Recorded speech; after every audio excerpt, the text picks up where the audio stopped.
Welcome back to FX Limit. If you're diving into the world of Forex trading, one of the most important aspects you need to understand is risk management. Today, we're going to talk about just that, managing your risk in the ever-fluctuating world of Forex.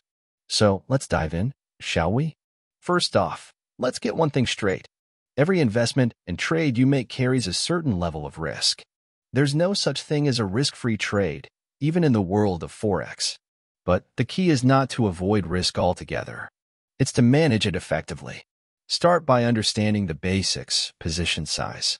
This essentially means the amount of currency you're trading. One common mistake many beginners make is going all in, or in other words, trading with a position size that's too large compared to their capital. If you're using too much of your capital in a single trade, you're exposing yourself to a lot of unnecessary risk. It's like putting all your eggs in one basket and hoping it doesn't fall. But what if it does? Use a position size calculator to determine the right amount for each trade, taking into account your trading capital and the stop loss for the trade. Speaking of stop loss, this brings us to our next point. Always, and I mean always, set a stop loss for every trade. This is like an insurance policy. It helps you define in advance the maximum amount you're willing to lose on a trade. If the market doesn't go your way, the trade will automatically close out when it hits this predetermined level. That way, you ensure you're only losing what you're comfortable with. Another fantastic tool in your arsenal is the take profit order.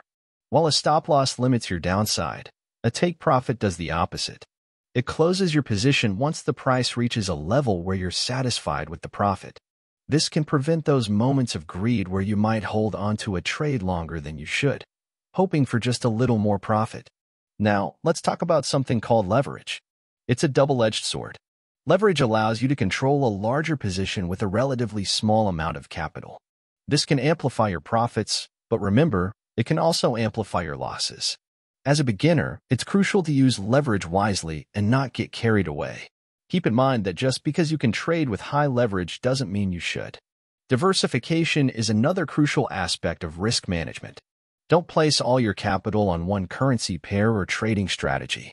Spread your investments across different currency pairs and even consider other markets. This can help to distribute risk, as losses in one area may be offset by gains in another.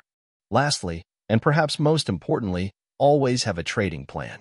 This isn't just about entry and exit strategies. It's about defining your goals, the amount of capital you're willing to risk, your preferred trading techniques, and how you'll handle both winning and losing trades. Having a plan helps you trade with purpose and reduces the chances of making impulsive, emotion-driven decisions. Before we wrap up, I want to emphasize the importance of continuous learning. The Forex market, like all financial markets, is ever-evolving. To manage your risks effectively, stay informed about market trends, geopolitical events, and any other factors that might influence currency prices. Also, regularly review and adjust your risk management strategies as you gain more experience. So there you have it, a crash course on managing your risks in Forex trading. Remember, risk management is not about avoiding losses but controlling them, so they don't control you. If you found this video helpful, give it a thumbs up and subscribe to FX Limit for more insightful content. Until next time, happy trading.